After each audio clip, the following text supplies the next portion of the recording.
하나님의 말씀은 우리 신약 성경 요한계시록 16장 3절에서 7절 말씀까지를 제가 봉독해 드리겠습니다. 이것은 하나님의 말씀입니다. 둘째 천사가 그 대접을 바다에 쏟음에 바다가 곧 죽은 자의 피같이 되니 바다 가운데의 모든 생물이 죽더라. 셋째 천사가 그 대접을 강과 물 근원에 쏟음에 피가 되더라. 내가 들으니 물을 차지한 천사가 이르되 전에도 계셨고 지금도 계신 거룩하신 이여 이렇게 심판하시니 의로우시도다. 그들이 성도들과 선지자들의 피를 흘렸으므로 그들에게 피를 마시게 하신 것이 합당하니이다 하더라. 또 내가 들으니 제단이 말하기를 그러하다. 주 하나님 곧 전능하신 이시여 심판하시는 것이 참되시고 의로우시다 하더라. 아멘. 제가 요한계시록은 이제 오전에도 말씀을 드렸지만 7년인가 벌써 8년 됐네요. 우리 교회에서 1년 동안을 오전과 오후 예배 때에 그때는 1시간 반씩 제가 설교를 했죠. 그래서 1년 동안을 이제 7년 전인가 8년 정도 됐겠네요. 이렇게 맞춰놓고 그리고 이제 책을 쓰고 재작년 말에 이제 책이 완성이 되고 작년에 이제 1월달에 책을 출간했죠.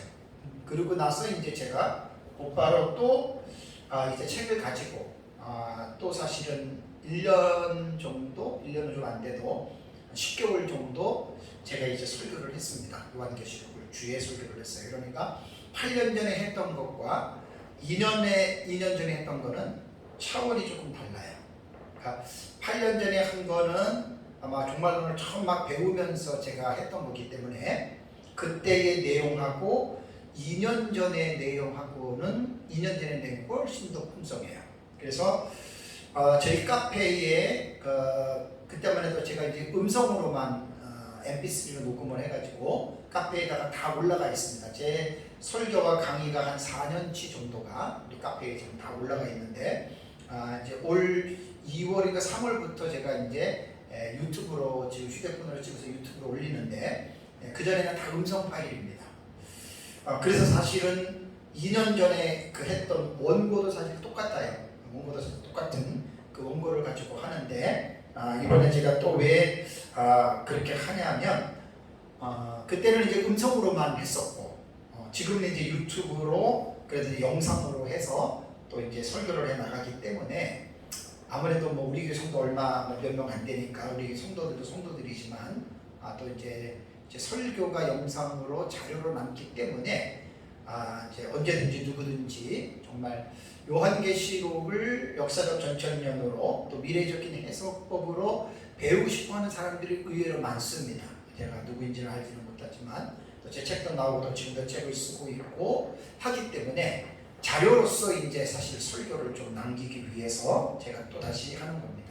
그때와 지금의 다른 점은 2년 전이나 7년 전에는 주회로 1장부터 쭉 순서대로 설교를 했는데 지금은 그렇게 안 하고 이제 연대기적으로 특히 이제 6장 이후의 부분을 한일의 7년 안에 일어나는 사건으로 그 6장부터 22장까지는 50한가지 사건이 나오거든요. 그 사건을 지금 연대기적으로 지금 제가 설교를 해 나가고 있는 거예요. 그래서 이제 지금 후 3년 반에 이제 마지막 부분에 하고 설교가 글쎄 한 달 보름에서 2달 정도만 더 하면 이제 연대기적으로도 설교가 사실은 끝납니다. 또 제가 또 요한계시록을 끝내놓고 앞으로 이제 에베소서 주의 설교를 지금 준비를 하고 있습니다. 원본은 제가 공부해 가면서 모든 성경은 주혜적인 입장에서 설교를 하는 것이 저는 가장 옳다고 생각하고 있기 때문에 요한계시록만 그렇게 설교를 하는 것이 아니라 모든 성경을 다 그렇게 설교해야 할 책임이 설교자에게 있기 때문에 제가 이제 종말론 마치고 나면 이제 또 에베소서를 특별한 일이 없이는 벌써 설교를 하려고 제가 지금 준비하고 있습니다. 요한계시록은 종말론적인 신학의 입장에 따라서 상당히 다르죠.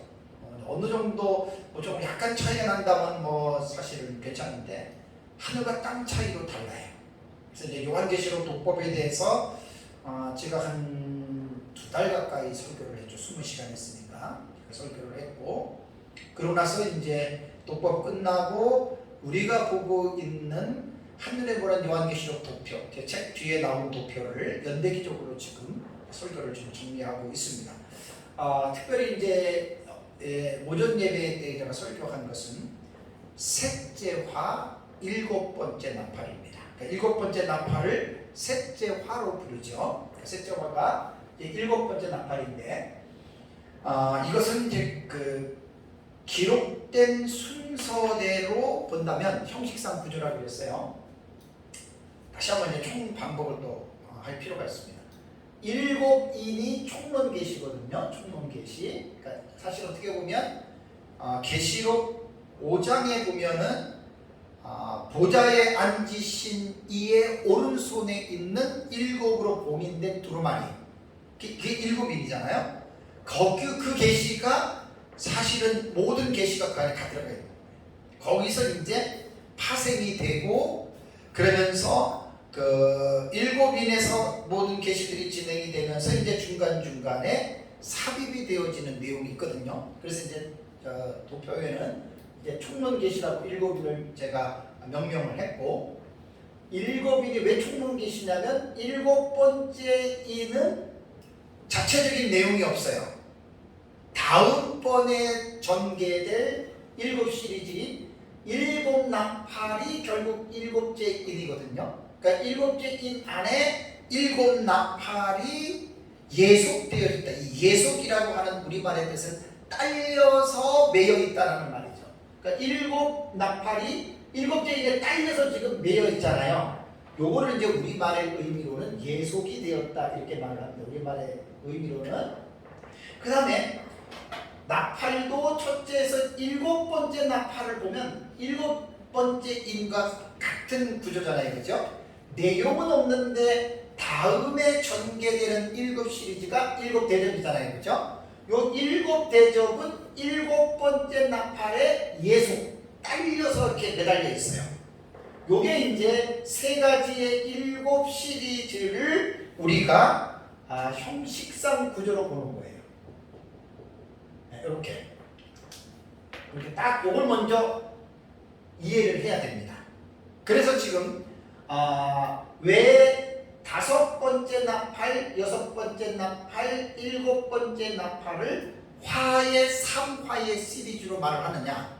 그래서 이제 8장 13절에 공중에 날아가는 독수리가 여기 보면 우아이 우아이 우아이 화를 예고하잖아요. 그렇죠? 화를 예고하는데 그 뒤에 나오는 말이 뭐냐면 앞으로 불어야 할 3가지의 화가 남았다. 그러니까 8장 13절 이전에는 첫째 화, 둘째 화, 첫째 나팔, 둘째 나팔, 셋째 나팔, 넷째 나팔이 불리고 5째 나팔 그 사이에 8장 13절이 들어간 거예요. 이게 공중에 날아가는 독수리가, 그러니까 넷째 나팔과 5번째 나팔이 본경이잖아요. 그 본경 사이에 삽입된 막간 계시가 이제 공중에 날아가는 독수리의 외침이라는 겁니다. 그러니까 앞으로 남아있는 세화가 남았다라고 하는 말은 나팔의 순 위로 볼 때에는 5째, 6째, 7번째 나팔이 남았잖아요. 그래서 요 5, 6, 7번째 나팔을 우아이, 우아이, 우아이 화와 세 화로 이야기를 하는 거예요. 그래서 이제 5번째 나팔이 첫째 화, 6번째 나팔이 둘째 화, 7번째 나팔이 화로서는 마지막인 셋째 화가 되는 거죠. 그래서 이제 셋째 화는 7번째, 여기서 이제 영상에서는 안 보이는데 도표 맨 뒤로 가면 후삼년반 마지막 부분에 이제 셋째 화가 7번째 나팔이 딱 진행이 되잖아요. 그러니까 7번째 나팔은 후삼년반이 끝나는 그 할일회가 마지막이 이루어지는 그 시점에 예수님 재림 직전에 그때 이제 거의 마지막 다다라서 저 7대접이 쏟아지는데 그 어떤 사이사이는 긴 시간은 아니에요. 비교적 좀 짧은 시간에 걸쳐서 아마 7번째 대접이 쏟아질 것으로 우리는 이제 보고 있습니다. 그래서 이제 세 번째 화인 7번째 나팔은 먼저 요한계시록을 공부할 때 내용을 먼저 공부하지 말고 형식상으로 보는 구조를 먼저 공부를 해야 돼요. 그러니까 쭉 읽어 나가면서 기록된 순서대로 어떻게 어떠한 구조로 요한계시록이 써 있느냐. 그래서 일곱인, 일곱 나팔, 일곱 대접, 세 가지 일곱 시리 중에서 가장 복잡한 구조를 가지고 있는 게 셋째 화인 일곱 번째 나팔입니다. 뭐 인이라든가 나팔이라든가 대접을 볼 때에 대부분 일곱 번째 이 나팔 외에는 대부분 계시 자체가 한 맥락 안에, 한 단락 안에 딱 돼 있어요. 1, 2, 3, 4, 5, 6 인 나팔 대접이. 그런데 일곱 번째 나팔은 그게 아니에요. 가장 복잡해요. 그래서 제가 오전에 말씀을 드렸잖아요. 일곱 번째 나팔은 셋째 화인데 첫 번째 등장하는 게 11장 15절에서 19절 일곱 번째 천사가 나팔을 불매 그르고 내용 안 나온다 그랬어요. 그리고 그 다음에 보면은 12장, 13장, 13장까지는 일곱 번째 나팔과 상관이 없는 내용이 나오는데 그것을 막간계시라고 했고 그 막간계시는 순서로 하면 다섯 번째 막간입니다. 그리고 15장 1절에 가서 일곱 천사가 일곱 재앙을 가졌다라고 하는 일곱 번째 천사가 여기서 이제 두 번째 언급이 돼요. 근데 그 15장 1절에도 일곱 번째 나팔에 대한 내용은 정확하게 명시는 안 돼 있어요. 그냥 일곱 천사가 일곱 재앙, 이게 일곱 대접이거든요. 그러니까 대접이라는 내용이 안 나왔다는 거예요. 그러나서 이제 15장 2절과 4절에는 다른 내용이죠. 불이 섞인 유리 바닷가가 나오는 거예요. 그러니까 이것은 뭐죠? 일곱째 나팔이 계속 전개되는 과정에 또 중간에 사이에 삽입이 되는 막간계시. 이것은 막간계시로 하면 여섯 번째 막간이고 불이 섞인 유리바다가 되거든요. 그리고 이제 본경으로는 아홉 번째 본경이 되는 15장 5절에서 8절에 보면은 이제 그 일곱 번째 나팔이 무엇인지에 대한 내용을 정확하게 15장 7절에 말을 해요. 일곱 대접이라고. 그래서 일곱 번째 나팔은 두 번의 인터벌을 가지고 있다. 5막간계시와 6막간계시의 인터벌을 가지고 이제 일곱 번째 나팔이 진행이 된다 그 말입니다. 그러니까 우리는 성경을 읽을 때 헷갈리는 게 11장부터 16장까지 쭉 한번 읽어보세요. 일곱 번째 나팔 불리고 그 일곱 번째 나팔 내용은 없어요. 그리고 12, 13, 14 그러면 독자들이 요한계시록에 대한 기록된 이게 그 방식에 대한 구조를 모르면 헷갈리는 거예요. 도대체 일곱 번째 나팔은 뭐냐? 그럼 또 이제 다른 막간계시들이 쭉 이렇게 빨간 글로 쓴 대로 막간계시들이 나오잖아요. 그래서 요한계시록을 공부할 때는 기록된 순서대로 구조를 먼저 공부를 해야 돼요. 그 다음에 이제 나중에 제일 중요한 건 이제 내용상으로 들어가는 이제 구조가 됩니다. 그래서 제가 이제 이 일곱 번째 나팔이 결국은 일곱 대접인데 일곱 대접에 대해서 오전에 제가 첫 번째 대접만 했어요. 전체적인 그 개론에 대해서 제가 이제 일곱 번째 대접, 일곱 대접에 대해서 제가 이제 말씀을 드리고 이번 시간에는 이제 둘째 대접과 셋째 대접에 대한 말씀을 제가 이제 이번 시간에는 전해드리려고 합니다.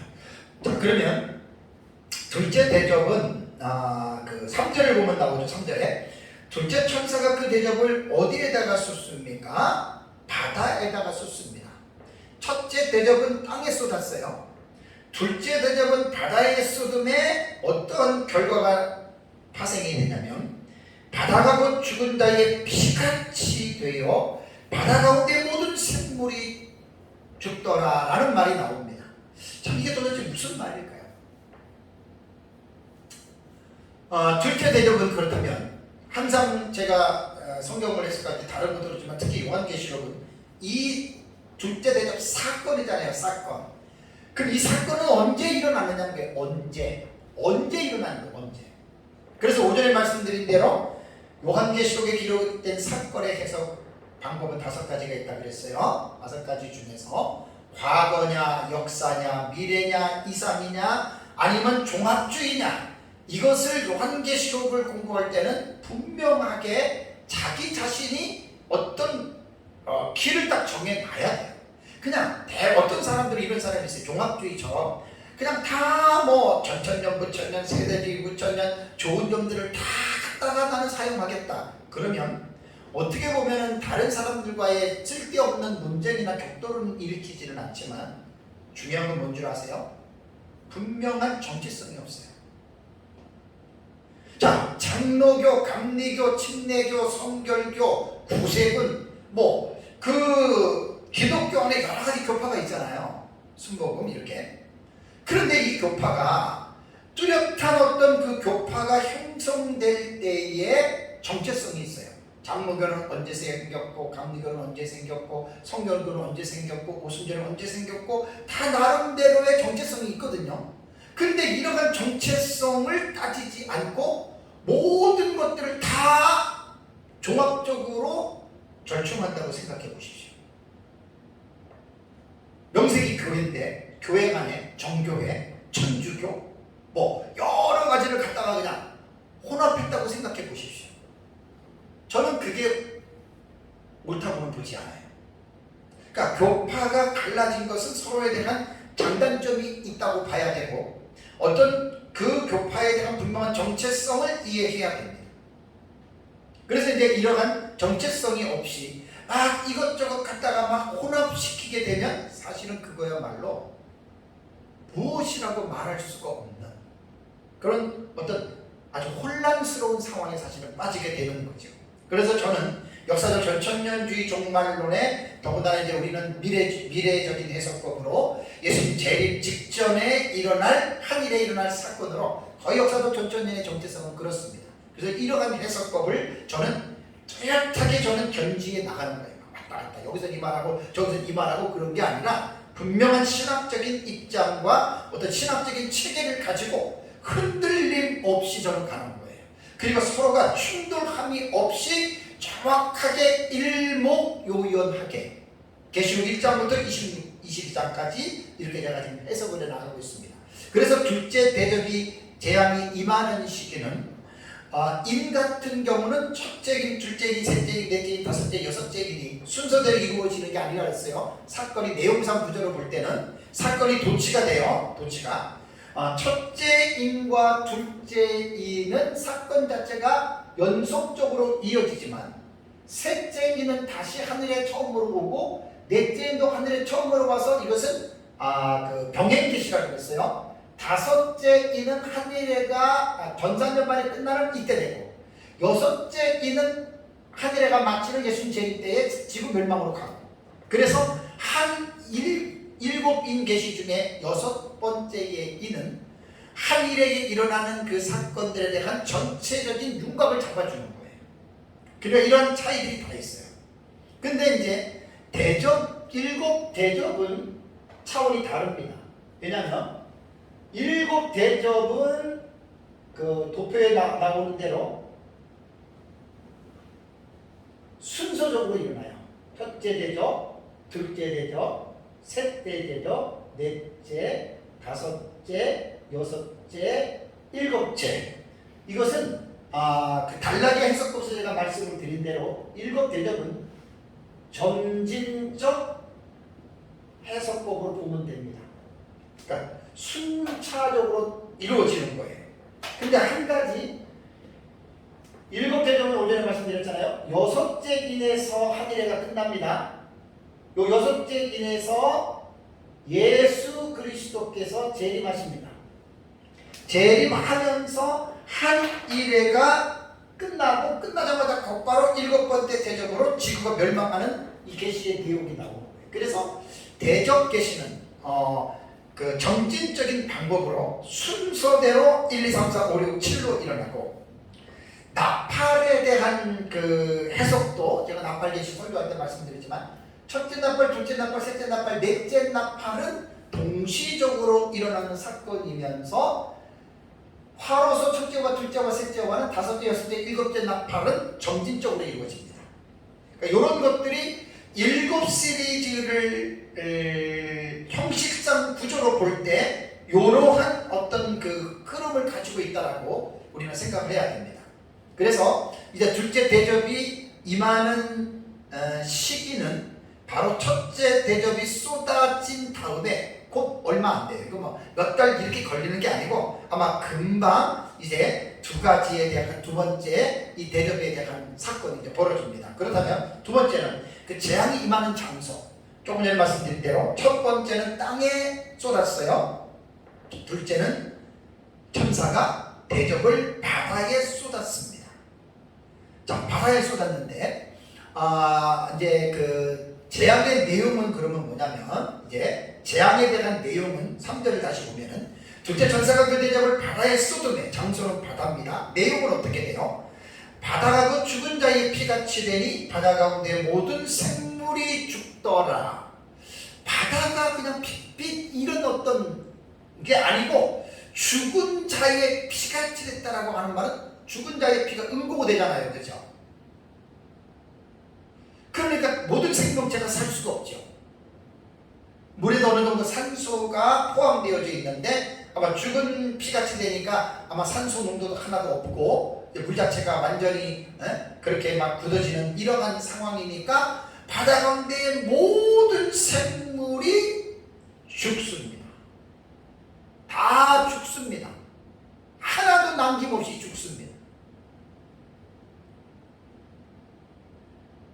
그러면 여기서 중요한 게 요한계시록 독법에서 제가 말씀을 드렸잖아요. 요한계시록을 해석할 때 텍스트를 해석할 때 문장을 해석할 때 두 가지죠. 문자적으로 볼 것이냐 아니면 상징으로 볼 것이냐. 이게요 하늘과 땅 차이예요.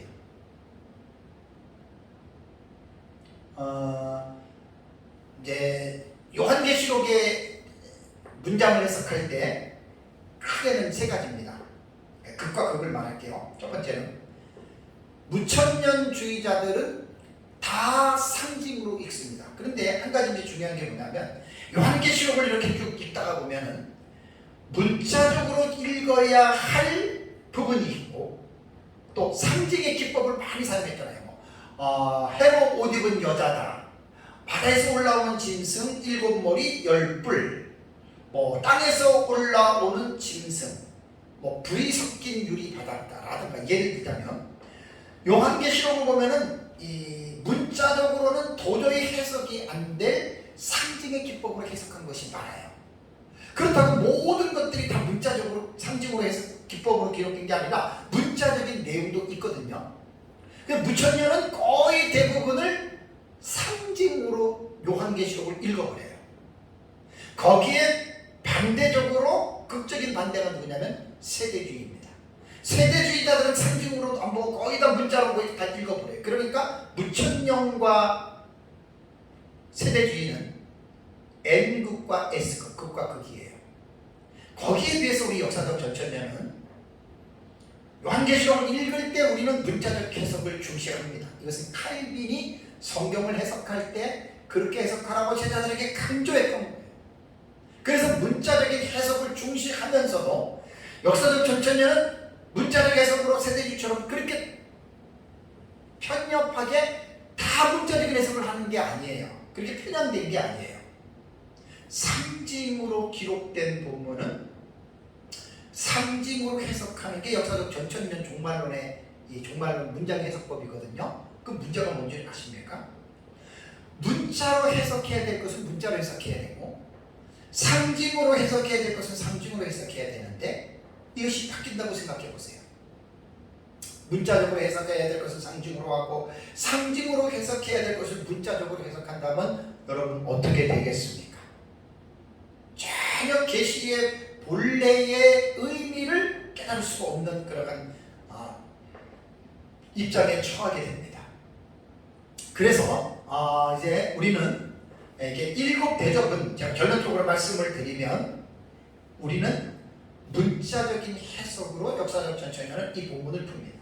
자, 그렇다고 해서 모든 역사적 전천년이 다 문자적이냐? 절대로 그렇지 않습니다. 어떻게 보면 4대 극파에서 가장 혼란스러운 파트가 역사적 전천년이거든요. 이 프레임이 되게 넓어요. 역사적 전천년이라고 다 미래로 보느냐? 아니에요. 과거로 보는 역사적 전천년주의자들도 있어요. 그렇다면 무천년이라고 똑같으냐? 그렇지 않습니다. 제 옛날에 우리 모교회 신학교의 학장이었던 우리 목사님 이름은 제가 말씀을 안 드리지만 종말론에서는 무천년주의자거든요. 근데 한 2, 3년 전에 쓴 책에서 무천년으로 종말론을 풀어가면서 그 책에 앞으로 7년 대환란이 반드시 있을 것이다 이렇게 말을 했대요. 이건 제 입장에서 볼 때는 말이 안 되죠. 무천년은 7년 대환란 인정하지 않습니다. 그 세대주의나 역사적 전천년에서 7년이라고 하는 한 이래의 그 시기를 우리는 말을 하거든요. 근데 무천년을 했던 우리 옛날에 신학교 다닐 때 은사 학장이었던 그 목사님은 그 책에 그렇게 썼다고 해요. 3년 전에 쓴 책에. 그러니까 제가 동반론을 연구를 하면서 무천년이라고 똑같고 전천년이라고 똑같고 절대 그렇지 않습니다. 그냥 대충의 중요한 어떤 그 교리들은 같은 입장을 취하지만 세부적인 내용으로 들어가면 그 안에서도 많이들 달라요. 그래서 제가 이제 연구를 하면서 느낀 게 뭐냐면 어느 하나만 옳고 어느 하나만이 이렇다라고 말하기가 참 힘들다는 거예요. 그럴 수밖에 없는 게 요한계시록입니다. 그래서 저는 우리는 이 7 대접에 대해서만큼은 다 이 모든 것들을 우리는 문자 그대로 사건으로 이루어지는 것으로 봅니다. 그래서 이제 한일회가 마지막 때는 부산연간 마지막 부분에 문자대로 이 사건은 일어날 것이다 라고 보는 것이 우리 역사적 전천년의 입장이고, 대신에 무천년은 그렇게 안 본다는 이야기. 이상주의에서 되니까 이렇게 안 본다는 거예요. 그러면 서로가 다르다고 해서 싸워야 되느냐? 건전한 학문적인 토론은 필요하지만 싸울 필요는 없습니다. 2000년 기독교 역사를 통해서 전천년, 무천년, 세대주의, 후천년 할 것 없이 위대한 개혁 신학자들이 다 포진되어 있는 그룹들이기 때문에 여기에서 내 것만 옳고 나와 다른 너는 틀렸다라고 말하면 그 사람은 아주 고집적인 사람이고 아주 문제가 많은 학자든 목사든 그렇게 될 수밖에 없다는 거예요. 그래서 내 것에 대한 정체성을 가지고 있으면서도 상대방을 무시하고 비난하고 틀렸다고 정죄하지 말고 겸손하게 상대방이 주장하는 것도 같이 배우는 그 사람이 가장 저는 신사적인 사람이라고 저는 그렇게 생각을 합니다. 그래서 이런 부분은 피차가 서로가 다 이제 조심을 해야 됩니다. 그러면 재앙의 내용은 바다가 죽은 자의 피같이 됐다. 아유, 끔찍한 내용입니다. 자, 이 본문의 말씀은 애굽에 내린 10가지 재앙 가운데의 첫 번째 재앙을 연상시켜요. 오전에는 제가 6번째 재앙을 연상시켜서 재를 두어 금 가지고 뿌리 날리니까 이제 그것이 사람과 짐승의 헌대가 이제 그 독한 중기가 있었다 그렇게 말씀을 드렸는데, 이 두 번째 대접의 내용은 애굽의 10가지 재앙 가운데의 첫 번째 재앙을 연상시킵니다. 첫 번째 재앙이 뭐죠? 나일강이 피로 변해서 물을 마시지 못하고 물고기들이 죽었다는 말입니다.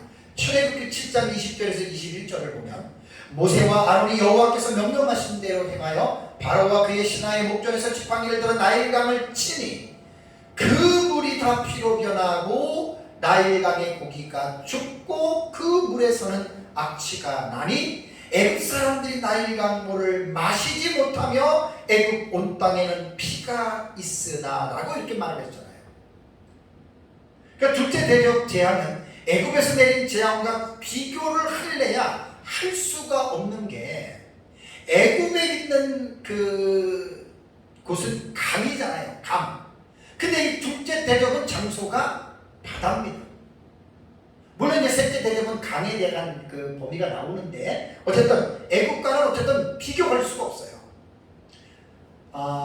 바다는요, 약 그 지구의 약 71%가 바다입니다. 바다로 구성이 되어 있어요. 육지하고 나눠져 있어요. 얼마나 많은 생물들이 살겠습니까? 애굽에서도 그렇게 됐는데 이게 바다가 단순히 피 같은 정도가 아니라 죽은 자의 피같이가 됐기 때문에 이거는 상상을 할 수가 없습니다. 뭐 나일강이나 뭐 어떤 뭐 유브라데나 뭐 티그리스나 이런 강 같은 거 지류 하나가 그냥 그렇게 예를 들어가지고 뭐 죽은 데 피같이 돼서 그렇게 됐다 그러면 우리가 이해가 되지만, 이해를 억지로라도 이해할 수가 있겠지만, 뭐 호수 하나 정도 그러면 이해가 돼요. 지구의 3분의 2 이상이 되는 바다가 죽은 자의 피같이 돼서 끈적끈적해서 그 안에 있는 생명체가 다 죽었다. 여러분 어떻습니까? 근데 우리는 문자적으로 그대로 믿는단 말이에요. 엄청난 혼란이에요. 끔찍 그 이상입니다.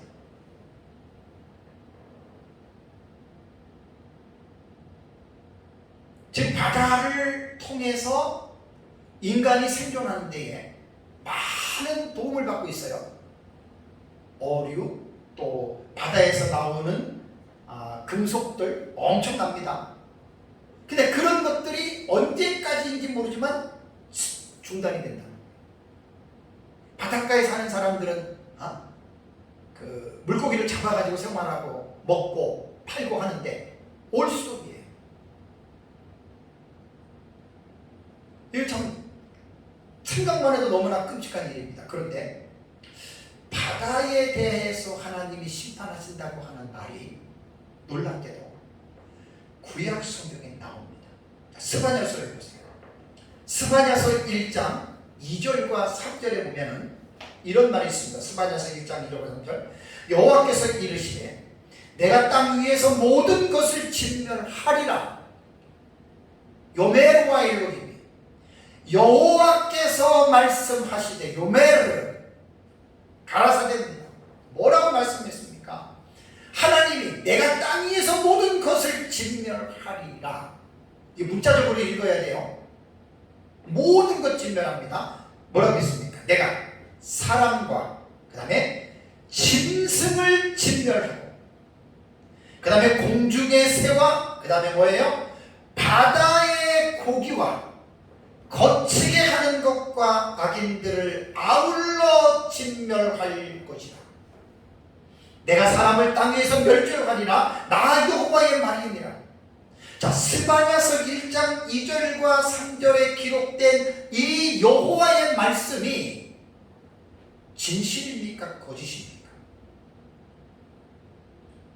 하나님이 사람들에게 좀 엄포하고 겁주려고 하나님이 이렇게 말씀했다고 생각하십니까?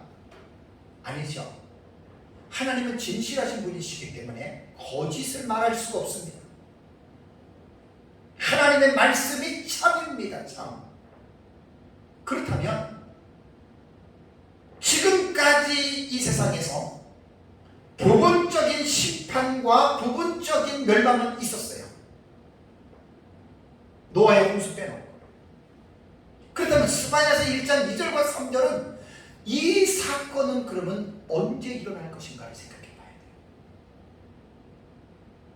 다시 말씀드리면 모든 것을 땅에서 진멸한다는 거예요. 그 바다도 다 포함이 된 거예요. 사람과 짐승을 진멸하고 공중의 새와 바다의 고기와 거치게 하는 것과 악인들을 아울러 진멸하실 것이라고 하는 이 사건은 언제 일어나는 사건일 것 같아요? 우리가 지금까지 살고 있는 서기 2022년까지는 이런 일이 일어난 적이 없어요. 그럼 하나님이 아까 말씀드린 대로 그냥 겁주려고 이 말을 했을까요? 아닙니다. 분명히 이 말씀은 역사 세계 속에서 나타납니다. 언제겠습니까? 당연히 지금 요한계시록을 보면 7 대접 재앙으로 인볼브가 되잖아요. 연결이 되잖아요. 7번째 대접에 지구가 불러서 하나님께서 땅을 완전히 불러 심판해 버리는 거예요. 땅에 거하는 건 모두 죽습니다. 그러니까 스바냐서의 1장 2절과 3절에 나오는 바다의 고기가 진멸한다 하나님이. 그것이 이제 둘째 대접에 나오는 이 재앙이 바로 스바냐서에서도 겹쳐 있는 그러한 이제 예언이라고 하는 그러한 사실입니다. 참 저는 이 사실을 보면서 여러분, 바다가 뭔 잘못을 했습니까? 바다에 살 수 없는 수많은 생물들이 살고 있습니다. 그들은 인간과 다른 영혼이 없지만 그들에게도 하나님이 주신 생명이 있습니다.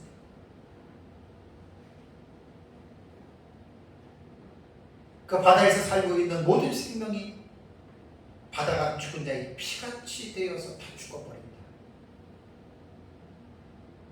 감히 상상할 수 없는 너무 끔찍한 일입니다. 물고기들이 하나님 앞에 죄를 졌을까요? 물고기들이 잘못해서 하나님이 물고기들을 심판하신 걸까요? 전혀 아니죠. 어떻게 보면 바다에 살고 있는 모든 생명들은 인간의 죄악 때문에 억울한 죽음을 당하는, 우리 사람들은 이 정도를 우리는 생각을 해야 됩니다. 그래서 로마서 8장 20절에서 22절을 보면 피조물이 허무한데 굴복하는 것은 자기 뜻이 아니요 오직 굴복케 하신 이로 말미암습니다.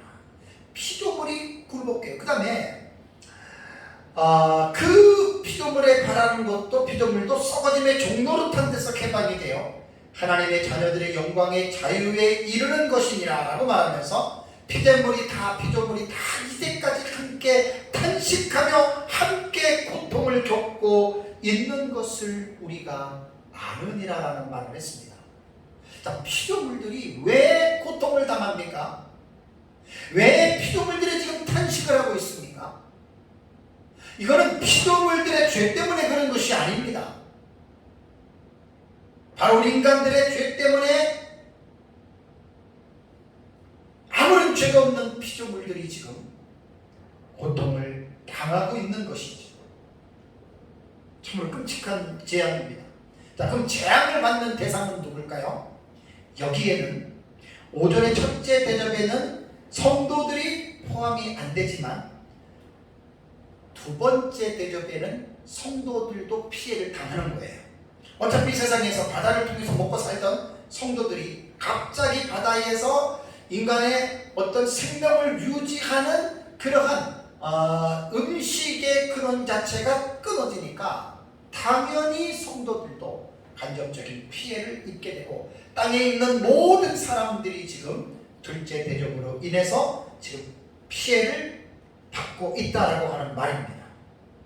꼭 잊어서는 안 될 것은 왜 그러느냐를 따져야 됩니다. 왜 이러한 끔찍한 심판이 내려져야 되는가? 오전에도 말씀을 계속 요한계시록에서 말씀을 드리지만 땅에 사는 하나님의 형상대로 지음을 받은 인간들이 하나님을 완전히 대적하고 우상을 경배하는, 그럼 그것 때문에 이 세상이 하나님의 불로 심판을 받는다고 하는 이런 사실입니다. 다음에 이제 세 번째 대접에 대한 말씀을 보겠습니다. 4절을 보시면은 셋째 천사가 그 대접을 강과 물 근원에 쏟음에 어떻게 됩니까? 피가 되더라 라는 말이 나옵니다. 그 다음에 이제 5절에도 내가 들으니 물을 차지한 천사가 쭉 나오는데, 이제 첫째에서 둘째 대접 보고 지금 셋째 대접을 지금 보면서 점점 이 세상에 살고 있는 인류에게, 그 다음에 모든 생명체에게 어둠의 그림자가 점점 더 짙게 깔리는 것을 지금 보고 있어요. 다음에 이제 넷째 다섯째 쭉 한번 봐보세요. 그렇다면 이 세 번째 대접이 쏟아지는 재앙이 임하는 시기는 언제냐? 아까 말씀드린 대로 점진적으로 이루어집니다. 둘째 대접이 쏟아지고 곧이라고 하는 개념은 며칠인지는 몰라요. 그러나 아마 제 생각엔 몇 달 이렇게까지는 가지 않을 것 같아요. 곧 아마 쏟아질 것 같은데, 재앙이 임하는 장소는 뭐라 그랬습니까? 4절에 강과 물 근원에 쏟음에 피가 되더라. 둘째 대접은 바다라고 하는 지구의 3분의 2 이상이 되는 넓은 곳이지만, 세 번째 대접은 육지 안에, 그러니까 육지 안에 있는 강과 물 근원이니까 강들, 그 다음에 샘물들, 그러니까 육지 안에 있는 모든 물들입니다. 여기는 어떤 지하수건 간에 그것이 다 어떻게 피가 되더라 라는 말입니다. 우리는 다 문자적인 해석을 한다고 했습니다. 이것도 그 애굽의 나일강이 피로 변했던 것과는 유사성은 있지만 그러나 상황은 다르다 그랬어요. 그 첫 번째 그 애굽에 내린 재앙에서 애굽이라고 하는 그 국제적이지만 셋째 대접은 지구촌 전 지역에서 이제 물이 다 피가 됐다. 그럼 아까 출애굽기 말씀에서 여러분 살펴봤죠. 자, 애굽 사람들이 물을 마셨습니까? 못 마셨습니까? 물을 못 마셨다 그랬어요. 왜? 피가 됐어요.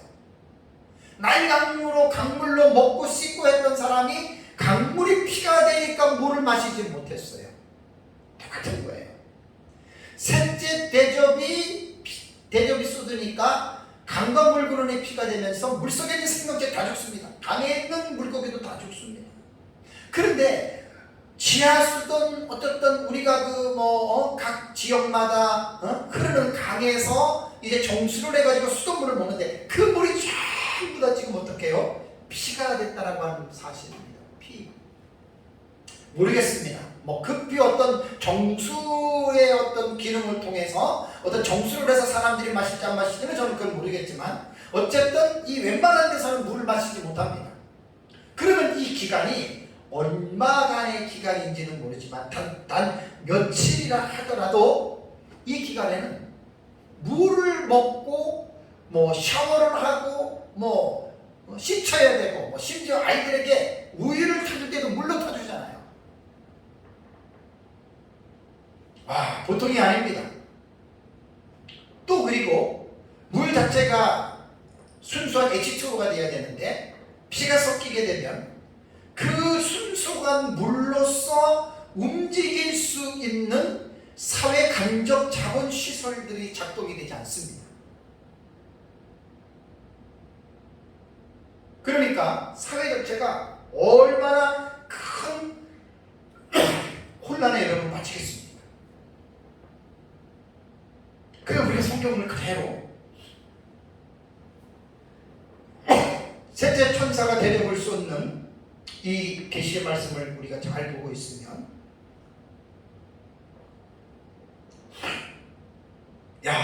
보통 문제가 아닙니다.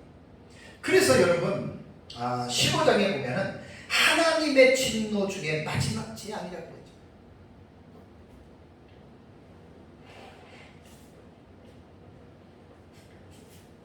하나님의 진노 중에 마지막 재앙이다.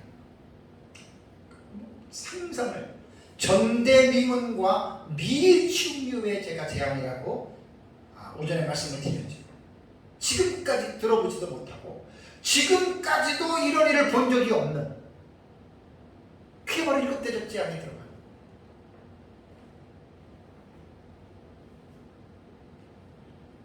혹자는 이렇게 이야기할 수도 있습니다.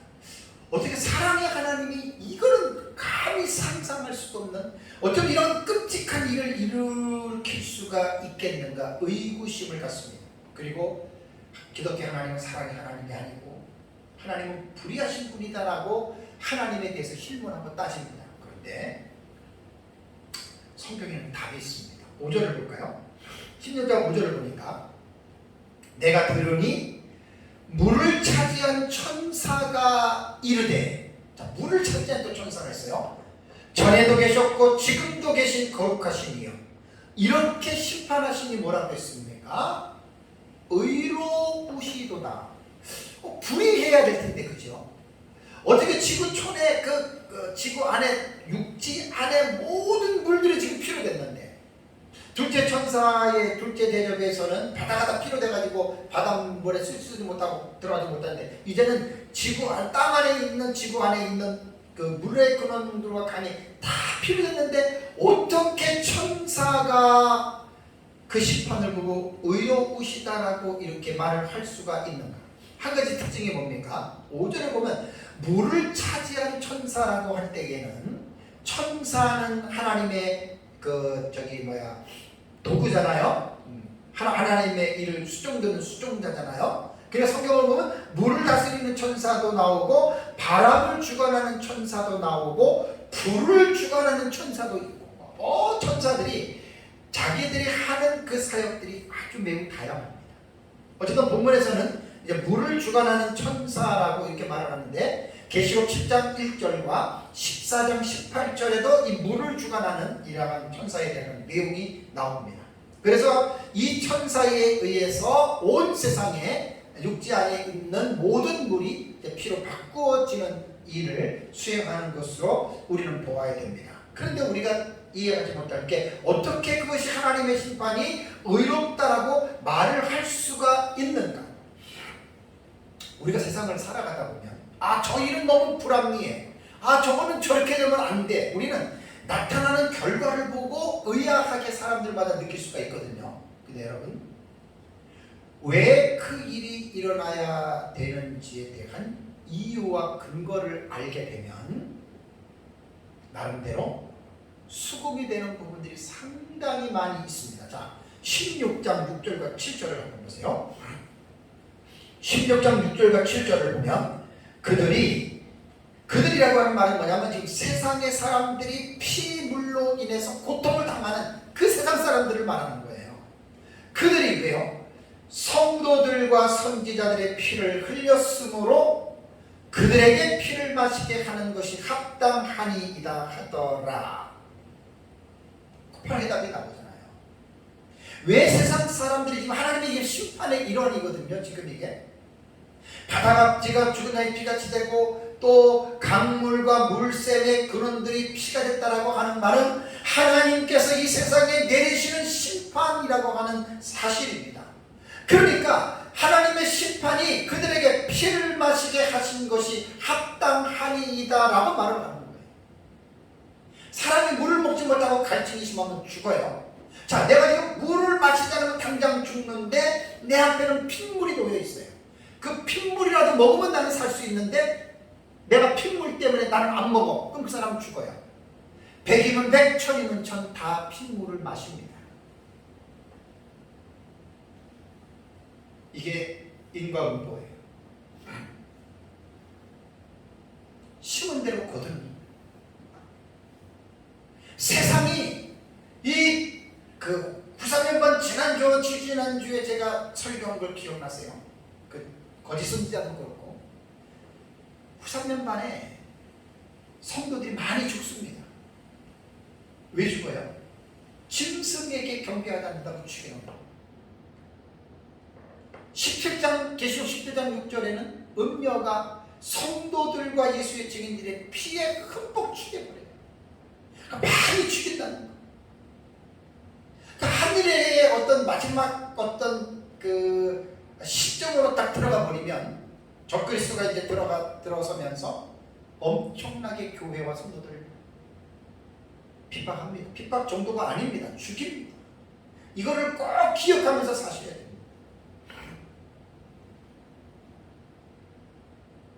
성도들과 선지자들의 피를 흘렸기 때문에 핏물을 마시는 거예요. 나중에 다 이제 불로 심판을 당하죠. 그런데 그 다음에 특이한 게 뭐죠? 7절을 보시면 뭐라는 말이 나옵니까?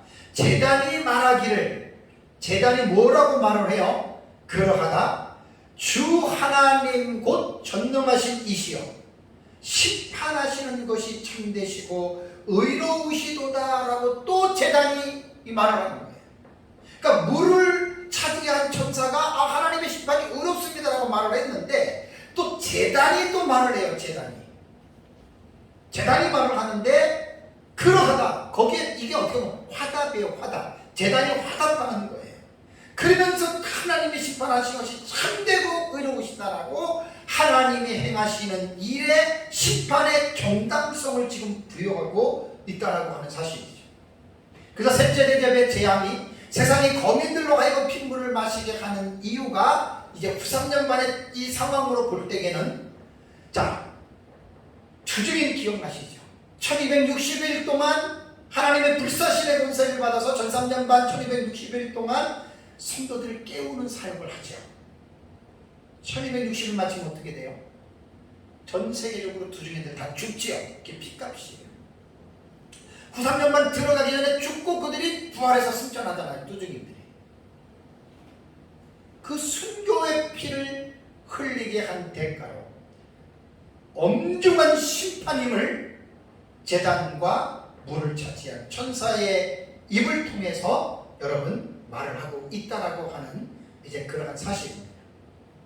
그래서 셋째 대접 재앙으로 주어지는 핏물을 마시는 재앙은 그들이 심은 대로 거두는 자업자득입니다.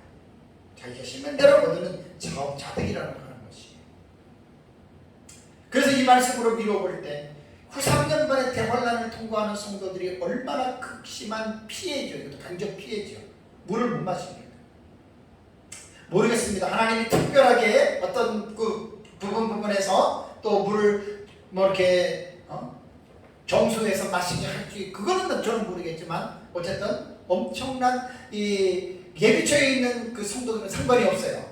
거의 뭐 마음껏 먹고 생활할 수가 있을 정도로 되니까 상관이 없는데 여자의 남은 자손들과 유대인의 남은 자손들은 이 불편과 어려움을 겪어야 된다는 겁니다.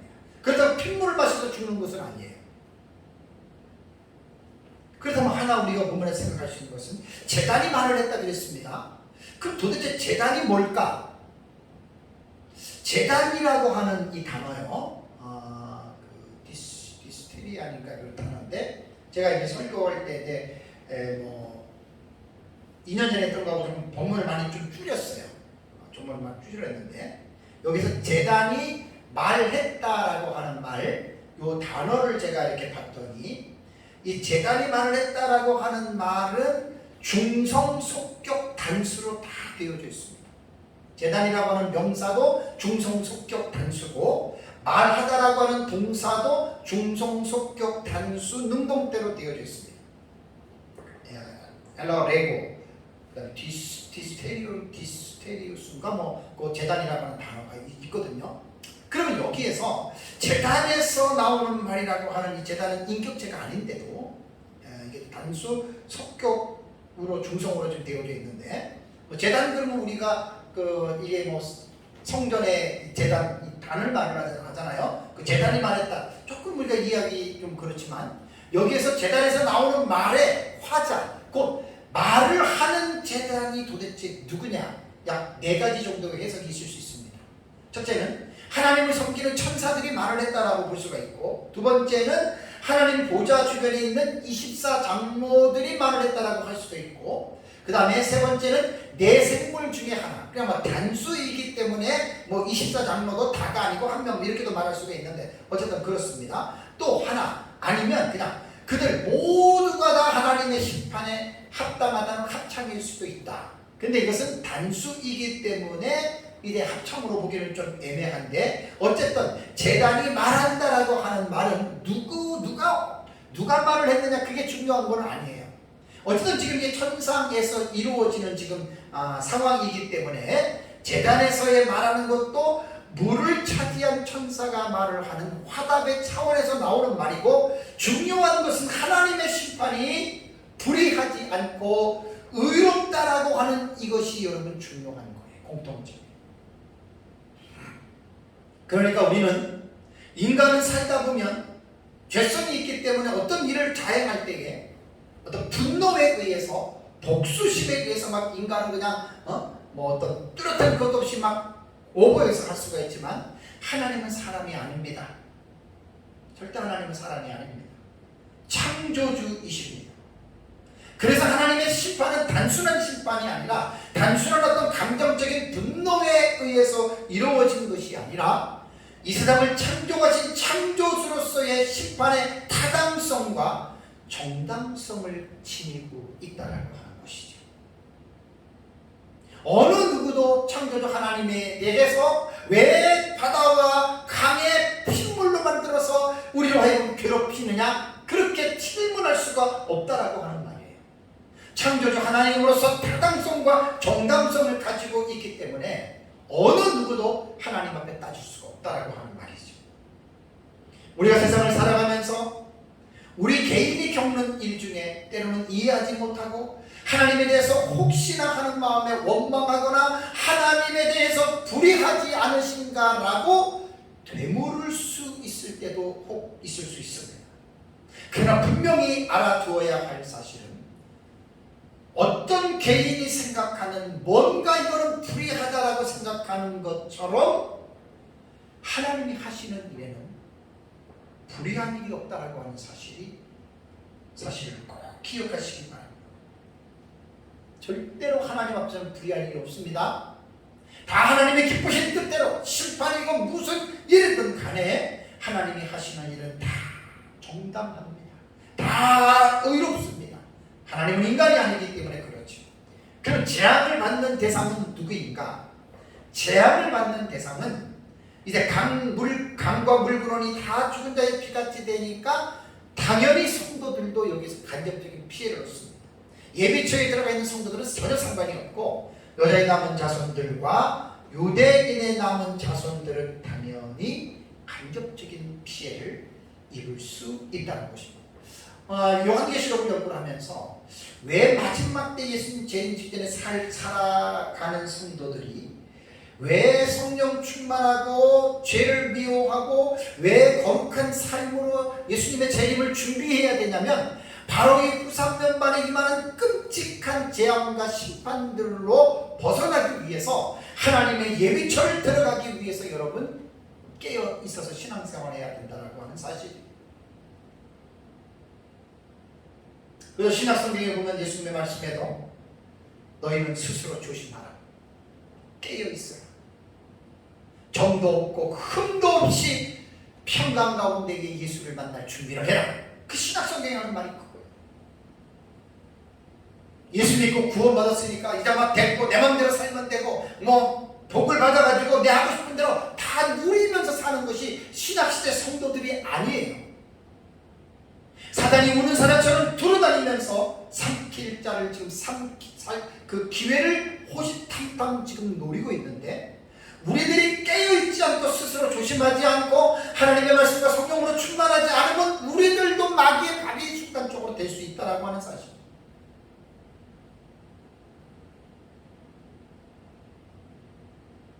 신약성경의 교훈은 너희가 세상을 사랑하지 말라 그랬습니다. 세상을 좋아하지 말라 그랬습니다. 세상을 따라가지 말라 그랬습니다. 이 세대를 본받지 말라고 성경은 우리에게 교훈하고 있습니다. 그래서 우리가 살아가면서 깨어있지 않고 성령으로 충만하지 않으면 이 세상의 죄악된 물결에 우리가 미혹이 된다, 현혹이 된다라고 하는 사실. 사랑하는 성도 여러분, 둘째 대접과 셋째 대접의 재앙에 대해서 잠깐 살펴봤습니다. 둘째 대접은 바다가 피로, 죽은 자의 피같이 변하고 모든 생명체들이 죽는 반면에 셋째 대접은 육지에 있는 강과 물 근원이 다 피로 물들어서 모든 생명이 죽고 결국 인간은 그 피물을 마셔야 된다. 왜 피물을 마신다고 했어요? 세상이 선지자들과 성도들을 죽였기 때문에 자업자득이라고 했습니다.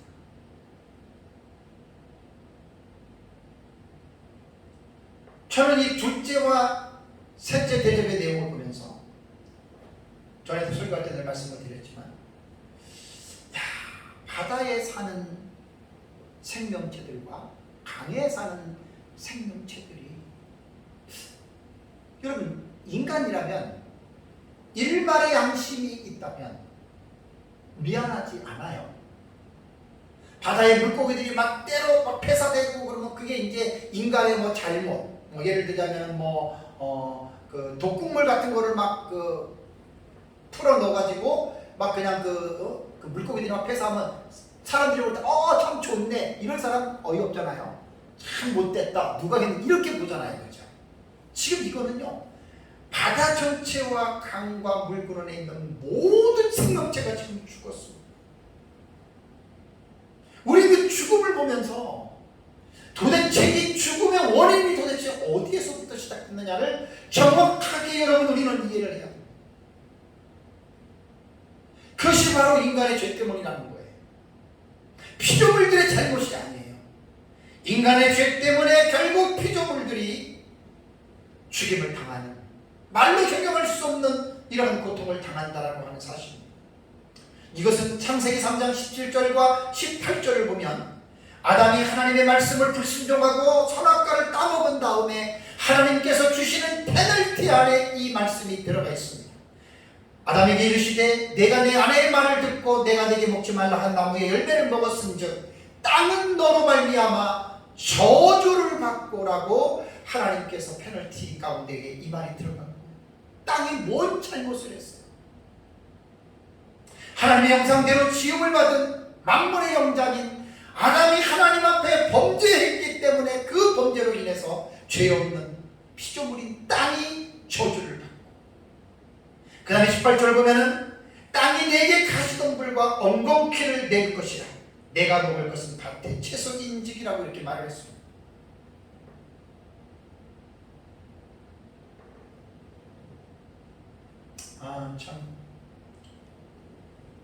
정말 우리에게 일말의 양심이라도 있다면 인간의 잘못 때문에 피조물들이 고통을 당하는 부분에 있어서 정말 우리는 미안한 마음을 가져야 돼요. 둘째와 셋째 대접의 재앙으로 세상 사람들이 이러한 고통을 당하는 것, 물론 일부 성도가 포함이 되지만 성도들과 선지자들의 피를 흘렸기 때문에 그들에게 피를 마시게 하는 자득으로 갚아주시는 하나님의 이 행위는 물을 차지한 천사의 말과 또 제단에서 화답하는 말과 같이 하나님은 참되시고 의로우신 행위라고 하는 사실에 우리는 공감을 해야 됩니다. 우리가 세상을 살면서 참 예수 믿고 구원받은 성도들도 죄에 대해서 민감해야 됩니다. 정말 죄에 대해서 민감해요. 예수 믿고 구원받았다고 끝난 게 아닙니다. 구원받은 사람이 세상에 살면서 하나님의 말씀을 순종하면서 살아가는데, 하나님의 말씀을 순종하는 것은 구원을 받기 위한 조건이 아니라 구원을 받았기 때문에 당연히 행해야 할 의무와 책임이 있다고 하는 사실입니다. 우리는 믿음으로 말미암아 구원을 받았습니다. 믿음으로 구원을 받았기 때문에 하나님의 말씀을 순종하면서 사는 것이 인간의 책임이고 의무입니다. 안타깝게도 인간 사회에서 보면 내 죄가, 내 잘못 때문에 다른 사람의 피해를 입을 수가 있어요. 특별히 가정이라고 하는 공동체를 볼 때, 가정의 아버지가, 가정의 부모인 어머니가 죄를 지면 때로는 어떨 때는 그 죄가 자식들에게 내려가는 경우가 있어요. 물론 모든 것이 다 그렇지는 않아요. 예외는 반드시 존재하지만 참 두렵고 떨리는 일입니다. 어쨌든 오늘 오후 시간에는 둘째 대접과 셋째 대접이 쏟아지면서 그 시기와 또 그 결과와 또 그 대접이 쏟아질 때 그 재앙을 받는 대상자들에 대해서 오늘 좀 살펴보고, 이것은 인류 마지막 때에 이러한 일들이 이제 예수님 재림 직전에 곧 이루어질 마지막 재앙이라고 하는 사실을 잘 기억하시면서 저와 여러분들이 예수님의 재림을 잘 준비하고 또 믿음으로 거룩한 삶으로 또 우리가 늘 준비하는 이런 복된 삶을 살아가시기를 주님의 이름으로 축복합니다. 다 같이 기도하겠습니다.